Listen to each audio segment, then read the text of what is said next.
I'm going to share a little bit of the story on the front end, not because it's about David's story. It's not. Jeremiah 29:11. He knows a plan for you to prosper and not to be harmed. And so, a little bit of my story starts with a lot of strife in my life and challenge. And many of you, I would have to imagine. I'm not a betting man, but I have to imagine that every single person in this room, either today, a year ago, a decade ago, 20, 30, 50 years ago, you've had strife, you've had adversity, you've had challenge. And so when you hear a little bit of some strife in my life, I just want you to be able to relate and realize that the good news is it's not over until we get called home. And he's always working. So I was born in 1979, believe it or not. I know you're probably thinking I'm like in my 20s. And for people who know my story, I'm going to apologize, but you know what? It's not my story, it's his story. It's just part of the testimony. My mom had multiple sclerosis, and my mom's not here anymore. She's in heaven. But when she got pregnant, the doctor said, let's terminate. I think it was pretty matter of fact from what I was told from family. They said, multiple sclerosis, now it's tough nowadays with chronic illness. My wife actually has some chronic illness, not to that degree. But in the late 70s, early 80s, it was essentially a death sentence. And so a lot of women just did not have their babies. And so my mom was told not to have me. And she, she just persevered and had me. And she was beautiful inside and out before I was born and afterwards, obviously, and so healthy. And after I was born, she got paralyzed from the waist down. The pregnancy, the delivery was just too much for her body. And so my dad took me away. And the story my dad used to always say is, he told me when I was a young man, and then again when I was an adult, he said, I had to leave your mom so she would have the care she needed, the Medicaid. And this is a quick story I'll share later about the one video I have of my mom before she passed that came from a relationship. So I'll tell you also, guys, for all the marketplace ambassadors in this room, 2 Corinthians 5:20 speaks to that Jesus came as the Son of God, but he walked as a carpenter. He came humbly as a boy in a manger so that he could be with the people. But when he needed to heal the blind, when he needed to give fish, when he knew he was going to be betrayed over and over again, he showed who he was, but he didn't think too much of himself, right? And so we are called in the marketplace. Whatever your seat on the bus is, we are called. But my dad left, and he took me with him when I was 2. And then he remarried when I was 5. And over the years, I'd visit my mom 4 or 5 times a year. But when I visited her, if she was here today, and then she passed when I was 24, but she was in a wheelchair, and the aide would put her in the wheelchair. But from the waist up, she can move. Her mind, she was brilliant. Her heart, she loved the Lord. And then she converted to Judaism for me before I was born. I was raised Jewish. And I fasted in Yom Kippur, but it was easy for me to fast in Yom Kippur because I fasted because it was a Tuesday because I wasn't allowed to eat or drink. We'll get to that in a minute. But that was not because of my mom. My mom wasn't there. When I'd see my mom, guys, once I got to be 5, 6, 7 years old, if anyone has little ones at home, I know some of us do. I got a 5-year-old and 8-year-old. They're very inquisitive, but they're also very intuitive. And so I was going back and forth when I'd see my mom between, wow, you're so beautiful inside and out, and you're so smart. Why can't I be here? Now, I was also having a lot of abuse and neglect at home, never physically abused, but I was jailed in my room. I've learned to forgive, so I'm at peace with that. That's not a scarlet letter. Adversity breeds gratitude once you have perspective.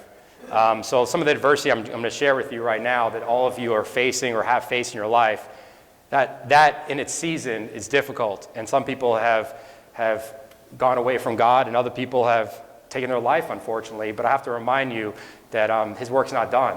And I'm a living testimony, and I imagine that most of you are as well. And so over the years, I'd visit my mom, and I'd think, why can't I be there? And then I'd go back to my house, and my dad moved out when I was 11 and left me with my stepmom. And I forgave my stepmom and my dad. I don't talk to my stepmom anymore, and I talk to my dad about once a year, but he's kind of like my son. My dad even apologized. But my stepmom, because of abuse from my father and because I wasn't hers and because there was no faith in the household, she neglected me. And it's okay for me to say that now. The last few years I've gotten comfortable saying it because I realize we all have our strife in our life. To the point where the quick story I share about the toilet water is, I just finished a book that we're working, and hopefully, we're going to get published in the next few months. And it took a long time, and my writer and agent actually said to me in Nashville last month, they said, hold on, we got to stop for a minute. This is really heavy. The book was done. We're reading it. And my writer always reads the book. And he said, there's abuse here, David. And I was like, well, I don't want anyone to get in trouble. No, I think it's past the statute, but this is real, and this is heavy, and you just have to be okay with the fact that someone might not be happy with it. And I'm like, well, hey, if it gives someone else hope, if it saves someone, then you know what? It's all worthwhile. It's not about me, because there's no pity party here, because I have more than I deserve. The fact I'm here today, I was telling Bill, I've spoken in front of 20,000 people. I'm not Kelly King. I'll be there for that one, though. That's a smart man who loves the Lord. But this is one of the great moments of my life, because if I can share my testimony to help save someone and give someone hope, holy cow. But I remember one day, you don't realize it's going to be a vivid memory, it's going to be impactful. I would drink bath water because I wasn't allowed to leave my room, and I was in a room maybe like 5 by 7. It's not a big deal. You see what's going on in Ukraine. Again, we have so much more here, all of us, even in our strife, guys. One of my friends moved to Ukraine a few years ago, and now he's helping. You actually can get out. It is possible. He has an organization where he's actually helping to get some families and even some men are able to get out right now. So praise Jesus for that. Like that, if people still want to get out, my friend Greg, who's in Moldova, right over the line, is actually bringing people out, and we're helping to raise money to feed these moms and these kids and these orphans that don't have anything there. And so I'm walking into the bathroom, I'm drinking bath water, and I'll never forget hearing my stepmom ask the babysitter, did David leave his room? And the babysitter said, well, yeah, I heard the bath water running. I'm like, shoot. And so I thought to myself, like, you need water. You can go 4 days without food, right? But you need water within 4. You have 4 minutes without air. You can't go 4 seconds without Jesus. But and I didn't know Jesus back then.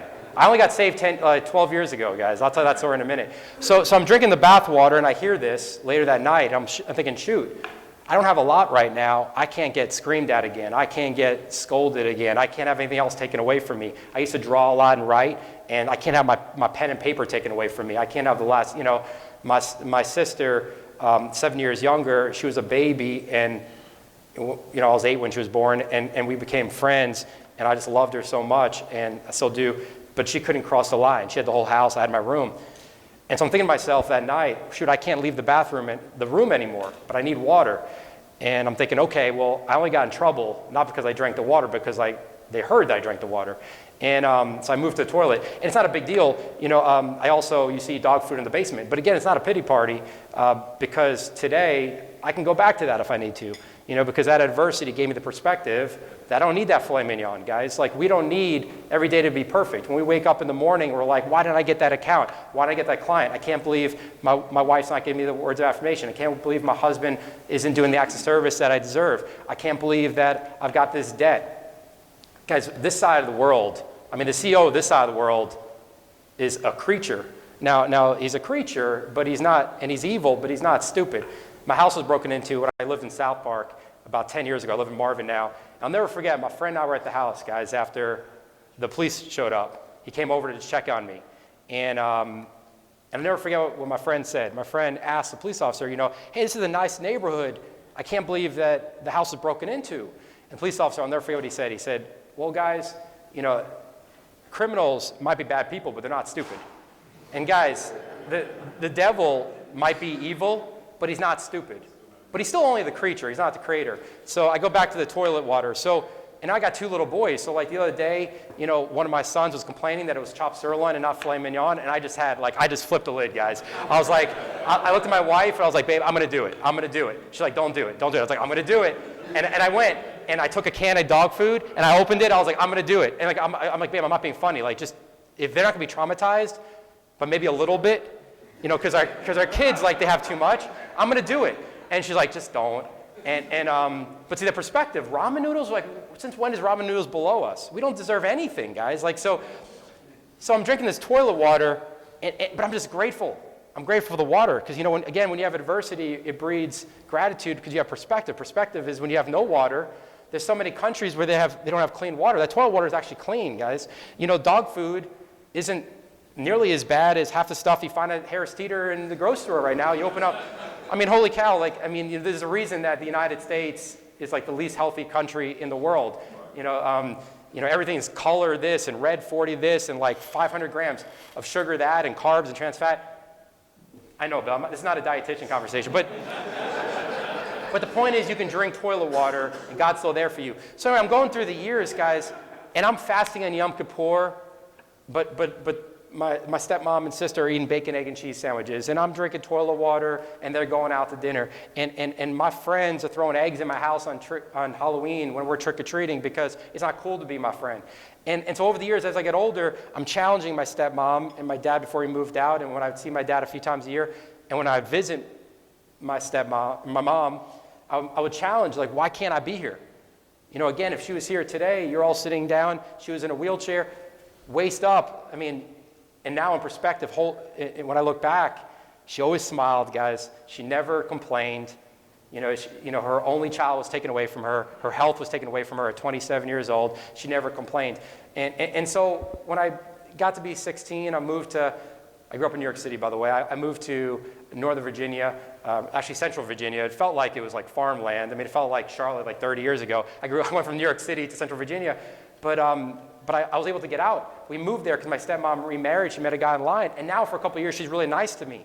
And now she's treating me really good. And it's almost like that, and I'm very empathetic and sympathetic to women with domestic violence, not because my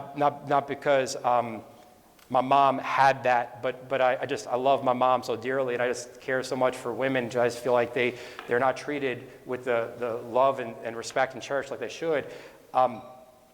And so I went the other way in the fact that, like, you know, in domestic violence, when someone is abused and treated so poorly, when you give them an inch, you know, they're just so grateful, right? Like, and so, like, when I would get to have a meal, you know, on the way to school, I'd go through my lunch and I would take the green circles off the piece of bread. You know, like if bread gets kind of old, the top gets hard, and then about a week later it turns green circles, I'd rip that off so I'd be embarrassed. It wouldn't leave much. One piece of bologna, tiny bit of dry mustard. I was just grateful for that. Like, you know, going from toilet water and dog food the night before to one piece of bologna with some mold on the bread, like, I'll take that. That's a win.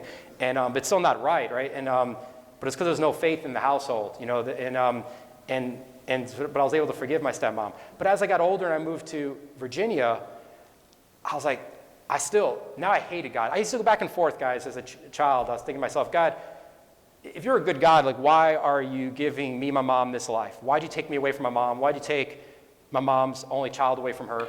Why did you make her unhealthy? And so I was like, you know what? You know, again, like many of y'all, like, you want answers, but people don't act on logic, guys. So I'm trying to think on logic, but then I'm thinking, you know what? I'm getting mad. I'm acting on emotion. I'm like, you know what, God, let's just agree to disagree. There's 7 billion other people. Maybe it's not important enough, and you're just really busy. So I go to college at George Mason, and I'm going to fast forward here, I promise, because, again, it's not about my story, it's about your story, and it's about the fact that it's not over until it's good, because we serve a God who's good. I go to George Mason, and as a senior in college, I get offered an opportunity to be an economist at the Tax Foundation. And this is one of the most reputable think tanks in the country. I don't know anything about it, but when a professor that you respect says to you, I have an opportunity for you, you say yes. When someone that you respect gives you an opportunity, you say yes. And when everyone else gives you an opportunity, you say no, because there's a lot of distractions out there that will discourage you, but there's great opportunities that will encourage you.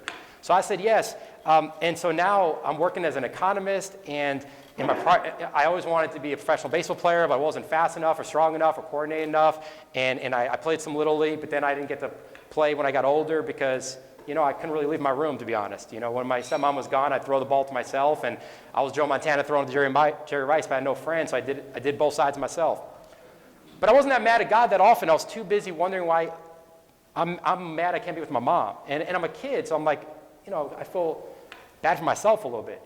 But now I'm an adult, and I'm selfish. I'm still a nice person, but I don't know about grace. I just know about, I'm just going to do good things, right? I'm going to do good things. And I'm not going to do good things to go to heaven. I'm going to do good things because good things were never done to me, and I know how it feels. And so I have this job now because I built that relationship with the professor. And by the way, I had no relationships outside my mom. I had a relationship with God. My friends didn't think I was cool, like I said. And so I really valued relationships. Again, going back to the adversity breeds gratitude, you know, when you don't have something, you really appreciate whatever you can get. And so when you don't have relationships, or when you have poor relationships, you're like, I just want one friend. And so, you know, there's no coincidence. I met a man this morning. We were walking in, a gentleman, and he said, you know, where do you live? I told him. I said, where do you live? He told me. We live like around the corner, like not around the corner, like Charlotte, like Norman around the corner. I mean around the corner, like this side of the village of Marvin to around the corner. Brady, PDS. I live in Innsbruck. We're like neighbors in a city of 2.5 million people. No one knows where Marvin, North Carolina is, but God put that man next to me, and that's just how God works. You don't realize it until I'm 42 now. I'm still realizing it every day, that the strife in your life is happening for a reason. Now, God is not the author of anything evil. I can promise you that. When you lose a deal, or when your relationship goes south, when you have strife in your life, when you know you're hoping for that baby and it doesn't work out, when you're hoping for that marriage to be saved and it doesn't work out, when you lose a loved one, when there's tragedy, God's not the author of anything evil. Just open up Genesis. You know, like he had a perfect plan, and there will be one again one day, probably sooner than a lot of people think. But I'm working as an economist, and I want to be a sports agent. And I get a call, and I'm throwing a lot out here because we don't have all day. You guys have a lot of things to do. So I'm trying to tell over the testimony, and I'm going to give you some good news. We got a call about the jock tax, J-O-C-K. For anyone who likes sports in the room, that's how jocks are taxed when they travel. Cam Newton, when he goes to New York to play the Giants, New York taxes him, New York City taxes him, the state taxes him, and then Charlotte taxes him, and North Carolina taxes him. Now over time, they've created some credits where, maybe you don't get double taxed, but you still pay higher taxes than your neighbor back home in Charlotte. It's not a tax conversation, but what that did is it opened doors. I was on SportsCenter and Wall Street Journal. I'm too cool for school. I used to have spiky hair. I have a hole in each ear because I had earrings. And I was testifying, and actually one time I was testifying in Cincinnati City Council, and I was talking about how Shaquille O'Neal pays higher taxes in Miami than someone else does. Because by the way, you pay taxes in Florida, you just don't pay them in Florida, you pay them wherever you go. And the mayor goes, wait, Mr. Hoffman, I just want to make sure I understand. You feel bad for Shaquille O'Neal? I'm thinking, I'm just young. That was a stupid soundbite. But I've learned over time. Although, you know what? I'd rather just say some stupid stuff, and people are like, you know what? This is all David's got, like in a good way. Like we are enough, guys, just so you know. Sometimes the enemy of good is great, and you are enough. He made you perfect in his image, and even if you feel like you're not enough today, I promise you, you're more than enough. And so I'm becoming the expert in the jock tax, and I have all these athletes who want to work with me. They're thanking me. They're writing op-eds. I got a full ride to law school in the University of Maryland in Baltimore. I have this, I don't know if it's a corner office or a studio or just like a cubicle, but I had a space at Octagon Law Firm or Octagon Sports Firm. All these athletes want to work with me, not because of a designation and not because of a degree or pedigree or anything, but because, in relationships, real relationships, God puts two people together. And by the way, anyone who's in a serious relationship or married, if you feel like maybe it's not the right person because they're the opposite, it means it is the right person. Not because they complete you, because you have to be complete going into the relationship, into that covenant marriage, but it's because once you're complete and they're complete, now 1 + 2 becomes 1,000,000 together. Not because you suck the other person dry or them with you, and not because they are you, but because you guys are opposites. Your strengths are their weaknesses, their strengths are your weaknesses. That makes sense. Everything I learned, guys, is from a lot of mistakes, just like all of you. Lessons learned. I always joke when I make a mistake, when I say something stupid at home, which I do because it's a Tuesday, when I say something not smart at work, which is what I do because it's a Thursday, when I lose money, when I make a mistake or a lesson learned with my boys, I just say, thank you, Jesus, because that was a lot faster and a lot actually easier than a PhD from Harvard, right? So thank the Lord for that, for the lessons that we learned. So I'm becoming a sports agent, guys. You don't even need a law degree, but I have it. And then I'm on the phone with my mom.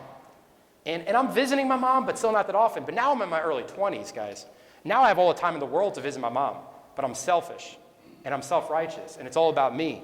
Because for so long, I'm drinking toilet water and eating dog food. You got to feel bad for me. My mom was taken away from me, and she's sick. You got to feel bad for David.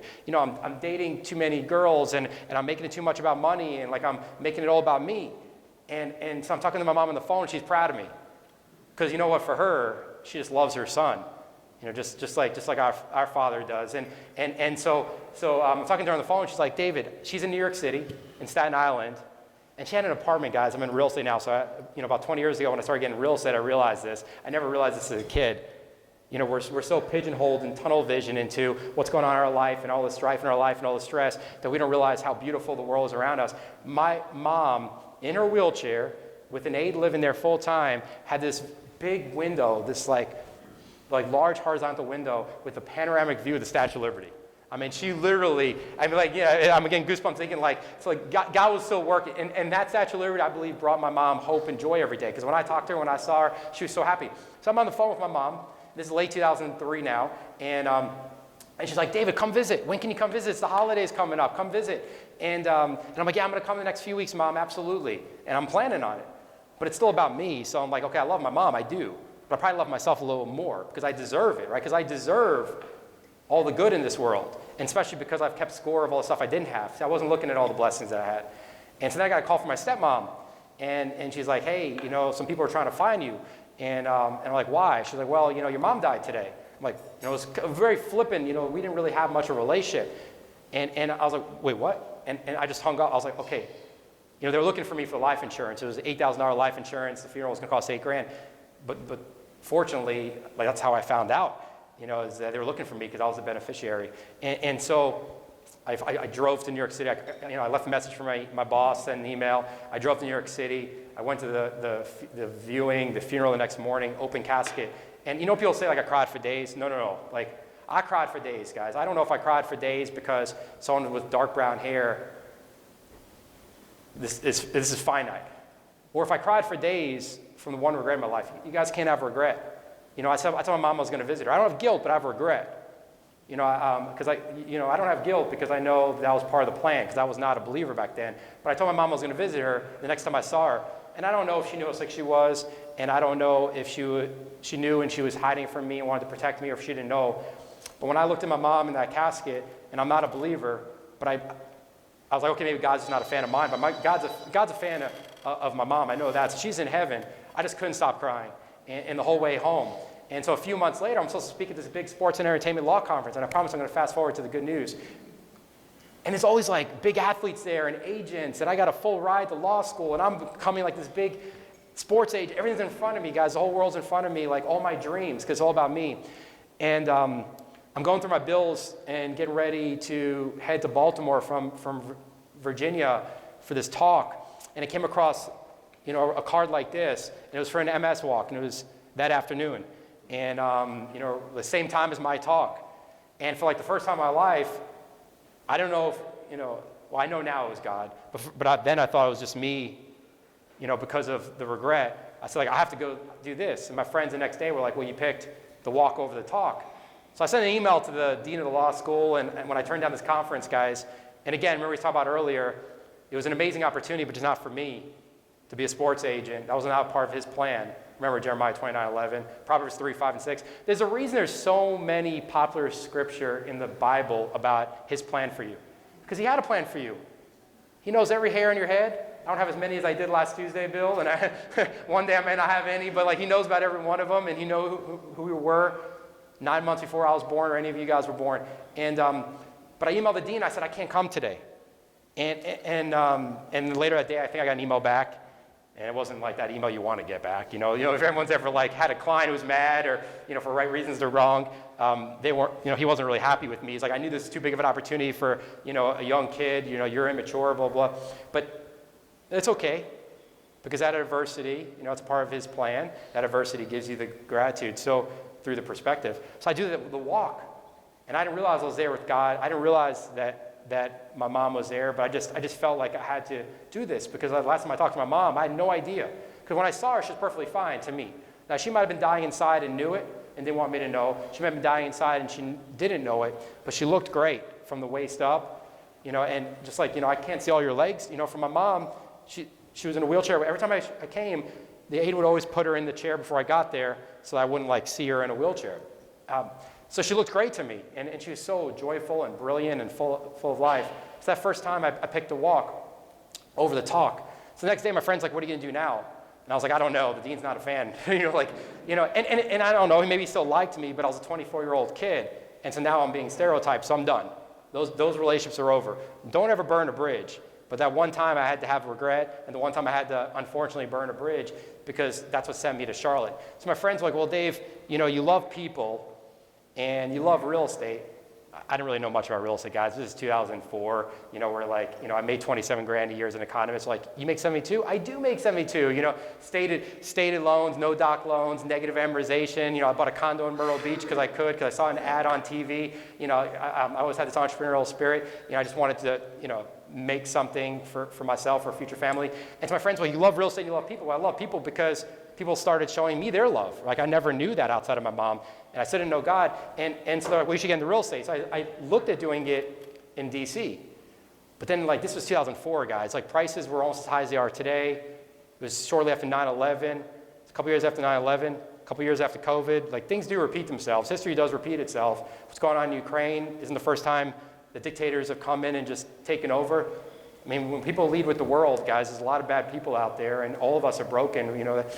So I was looking at becoming a realtor in DC, and I realized really fast that my time as an economist was teaching me, and it taught me to look at what's going on in the country and the world and variables. And so I realized that DC was overpriced, and it had a really strong workforce, but didn't have a high salaries, and so cost of living was out of line, and so I just fell in love with Charlotte without even seeing it. Now, I will say I was dating someone and I proposed to her. That's another side story. That's not my wife, but like I proposed to her, and then her best friend convinced her that I only proposed because, you know, my mom never took her engagement ring off.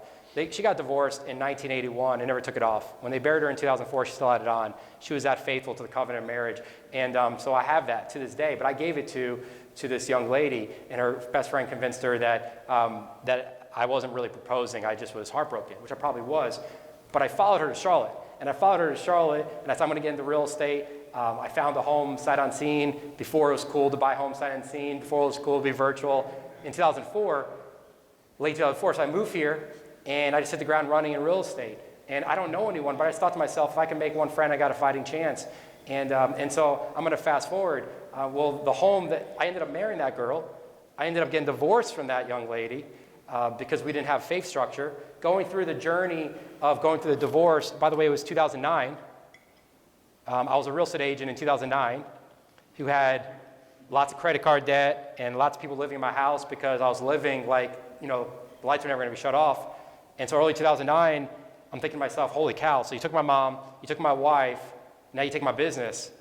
You know, like, now I'm mad. Right now I'm mad at you, God. Now I'm mad. It's okay to disagree and like shut off the news, Fox News, MSNBC, whatever it is, not look at social media. But eventually, you know, like you're either gonna have resentment and bitterness, you have to hit it head on. Like I'm like, God, I'm gonna hit this head on. Now I'm mad. He's like, what are you mad at? You know, like you're here. You've got air in your lungs. Okay, Job. I didn't know I was Job. You know, he's talking to Job right then. I didn't know who Job was back then. But he's like, you know, did I not give you air in your lungs? Did I not give you everything? Like I took this business away from you. Who gave you the business? Who gave you the income to make these bad decisions? Who gave you your mind and sight? I mean, it's true, right?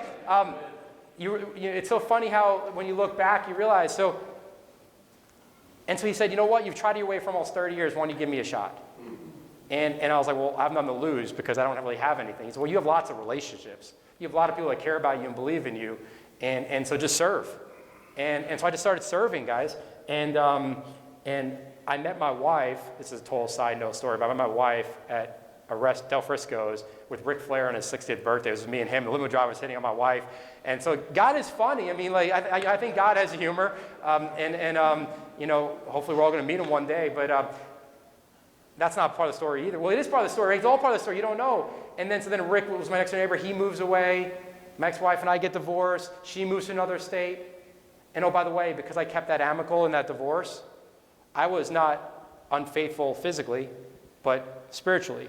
But we kept it amicable. That a year and a half ago, I got a text from her, my ex-wife. She said, hey, I'm in Georgia. I've moved 4 times, and I found this video. I think it's yours. She sent it to me, and I saw something on the front. Didn't have any name or anything, but I saw something like this logo, and I remembered it. I started crying. I was like, that's my mom. She overnighted me the video. It's the only video on the planet. It's my mom talking. She was doing a commercial for Medicaid for the governor of New York back then, and how it helped her. And I showed it to my wife and boys and some friends about a year ago. And I was like, holy cow, you know, you never burned that bridge. You know, so God introduced me to that lady. After moving me to Charlotte, I had to chase her, live next door to him. Now he lives in Florida, she lives in Georgia, and I'm married to my bride. A few weeks from now, it'll be 9 years. I got 2 healthy boys. But that's just part of my story. So I got saved in early 2009. So when he said, you've tried your way for almost 30 years, and give me a chance, I was like, you know what, God, I have nothing else to lose. I have nothing else to lose. And he's like, just serve. And so I did. And what happened, guys, I know a lot of you are in the marketplace. And what happened in 2009 and 10 and 11 is people remember who's there for them when there's nothing to gain, right? People remember who gives more than they take. People remember who's there for them unconditionally. Well, you know what? Like, I was self-righteous and greedy long enough. And I realized I thought I was a nice guy. And I'm sure on a worldly level, I probably was a nice guy. So I just started serving, and what happened was doors started opening, and the market started improving. And all those clients I had before remembered that I didn't leave them when the time got tough. And they didn't leave me when the time got tough. And so the market started coming back, and I started serving more and serving more. And like Bill was saying, like serving, and like many of you all do, and the market started coming back, and I just kept serving and serving. And behind the scenes, I was working to be the expert because, you know, people need you as a friend, but they also need to know that you're not just going to tell them what they want to hear. You're not going to fake it till you make it. You really are the best in your field. And as the market came back, in 2009, when it was really bad, I had people coming to me and crying and saying, you might think I have millions. I'm broke. My wife's about to leave me. I'm just going to put it all out there for you because I trust you. Those relationships that God was working through him on me started showing up. And you know, I became president of the Charlotte Union Chamber on the 50th anniversary. Mr. Tate was my mentor. I don't know how I'd have a mentor like Alan Tate before he passed. You know, I moved to Charlotte knowing no one, but God works through all of us. And so I fast forward to today, and I'll tell you what, right now, when the pandemic started 2 years ago, guys, some people from my gang, you know, asked me what's going to happen. I was like, you know, only God knows. You know, are we going to be okay? Only God knows. And I remember sharing one thing, you know, that came from my experience, and that is that, you know, the bad news is it's a lot worse than our imagination. You know, there's horrible, what's happening in Ukraine right now, no one could have imagined. You know, when girls are trafficked, when women are abused, when kids are kidnapped, when people are harmed, when innocent people are taken or are born with challenges. You know, I had a little baby girl. My wife was 5 months along with baby girl Kennedy who had Down syndrome, and for about an hour, my wife and I were asking why. And then for the next few weeks and months, we were like loving this baby, and she didn't make it. But you realize like it's all a part of his plan. But so during the pandemic, I was like, look, guys, you want the good news or the bad news? The bad news is it can get a lot worse than your imagination. All that anxiety you have, all that fear, all the depression because of your thoughts. The bad news is it's a lot worse. It could be a lot worse on this side. The good news is that we serve a God of the impossible that's bigger than any of the problems that you and I can even imagine. You know, he's bigger than the pandemic. He's bigger than this dictator in Russia. He's bigger than a stock market collapse or housing market burst. He's bigger than marriage strife. You know, if anyone's ever had challenge in their household, he's bigger than that, and he's working through it all. And so I told the gang, like, look, this can go on for a season, go on for years, but the good news is we're going to get past it. And we did, many of us, and I know many of us have lost loved ones, and hopefully we all know where they are. And so I just want to tie everything together and kind of share that, you know, my testimony when I hated God and challenged God and hated God and was wondering, like, I don't know if it's better if you're just too busy for me. I don't know if you guys ever thought that about God, you know, like, you know, why is he not here? I can't go to my wife. I can't go to my husband. I can't go to my boss and share what I'm going through. I need to go to God. But I can't go to God because he might be too busy or he might not care. And you don't want to know that someone doesn't care about you, right? But by the way, guys, don't be a people pleaser. Be a God pleaser. I've worked on that over the years, guys. I used to be a people pleaser. You know, I want people to like me. I care so much about others. I care so little about what they think of me. I really don't. And you know why? It's because I realized a long time ago, in 2009 when I got saved, I realized the good news that I have a Father that loves me unconditionally. And the grace that we are given, we don't deserve. And so here's the thing. Like as I close, because I put an alarm on. I put an alarm on because I thought to myself, I can time this, but I also want to be respectful for everyone's time. So that's my alarm going off to make sure that I nail the time. Just keep on going, just keep on going. Chris, I can stay here all day, man. I keep on going. Guys, I walk through my day, and some people in this room, like Bill said, work with me. And the bad news is I'm always thinking. And the good news is I'm always praying. And when I'm thinking about how I can help. And when I'm praying, I'm thinking and asking for help. So like before I got here today, guys, and last night, and 10 minutes before I came up, I was texting my wife, and she sent me another prayer and another prayer. I've asked some of you for more prayer, because first and foremost, you guys could have been anywhere. That's not that cheesy cliche. You could have picked any real estate agent, and you picked me and my gang, which 15. No. because I had no relationships as a child outside my mom, guys, I value those relationships at such a high and deep level. You guys all have more people in your life. That's what I want to tie a bow around, and we're going to leave with something really special, and I'm going to have a partner in crime for this. But you have people in your life that deserve the best of you. And you have people in your life that you ask to come in, and God, sometimes you ask for something, God gives it to you even though it's not what he wants for you. Proverbs 3, 5, and 6, we spend a lot more time worrying about our path and trying to understand our path versus just walking. Jesus just walked because he can't be taught, has to be caught. He just walked, guys. And so I want to remind you guys, the people that he has put in your life are more than enough. If you're in the marketplace, it's more than enough business. If you're serving, I know everyone in this room in the marketplace has a servant's heart. Those people, you can help. Don't worry about the money. And you know what? I remember one time I was speaking in Baltimore, and this gentleman in the back said, this is all nice and warm and fuzzy and cute. You got a great story, Dave. Yeah. And he was being genuine. He's like, but here's the thing. What happens if you spend your whole life focusing on giving, and you spend your whole life focusing on helping others? And then your business just never grows. And you never have an opportunity to take care of your family and pay your bills. I was like, wait, so I just want to make sure I understand. It's a great question. By the way, there's no wrong question. I asked my professor years later why he gave me that opportunity to be an economist. I'll never forget what he said. He said, well, first and foremost, you only ask a question that hasn't been asked yet. And secondly, you ask a question that continues the conversation. There's no wrong question unless it's a question that's already been answered, right?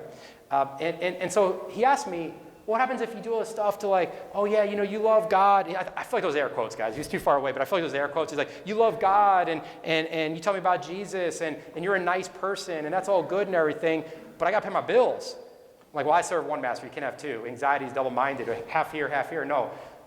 Anxiety leaves when Jesus comes in. And so I said, look, here's the thing. You might be right. Because I don't know the plan. Again, the reason, like I said, the Bible has so much scripture on plan. Because it's so critical to lean on him. I was like, look, you know what? Maybe I'll never sell another house again. But if I help people and tell people the good news and bring people closer to him, and I have to drink toilet water again, and I have to eat ramen noodles, I'll put some hot sauce on, it tastes pretty good. I mean, I still don't understand. Now it's like noodles and companies, like popular restaurants that serve ramen noodles for like $28. Like seriously, right? It's all perspective. I told them, if when I die, I get to heaven, hopefully that's where I am with my loved ones and everyone in this room, and I'm told, well done for helping people, on the streets, then you know what? And that's why I was here today. That's why I was here today. So I want to leave you with that, and I want to bring in my partner in crime to give an invitation and share a quick message. But I want to challenge you guys to not be so hard on yourselves, and I want to challenge you guys to know that your mind right here has all the knowledge and experience for your heart to have all the wisdom when you partner with the Holy Spirit, and that the people God has put in your life are more than enough. You don't have to go chase that person. You don't have to worry about if I cancel that meeting, maybe I can make some money over here. If I keep that meeting over there, I was telling one of my colleagues yesterday that the seller said, "Can you show up today for a $2 million listing?" I was like, "No, we don't have any time." He's like, "No, you don't understand. We have to make a decision today." I was like, "No, you don't understand. If I'm being present with you, I'm not being present with someone else because I already made a commitment. And my commitments that are on the calendar are the only ones that matter because God put those on the calendar. So if you have to make a decision tonight, I get it. I'm not your agent. Our firm's not your firm. But if you have time tomorrow between 2 and 4, we'll see you tomorrow at 4. So God knows. If he puts you in this room today, if he puts you somewhere you're thinking, I'm never going to make another dollar, well, then he has a bigger plan for you guys. He has a bigger plan for you. But I will tell you, the marketplace is so critical because not everyone trusts the pastor. Not everyone, believe it or not, trusts the politician. But when you walk the walk, guys, it can't be taught, it has to be caught. When you walk the walk in the marketplace, you can show people his light. You can be a reflection. And it's so important. So don't think that you're not enough.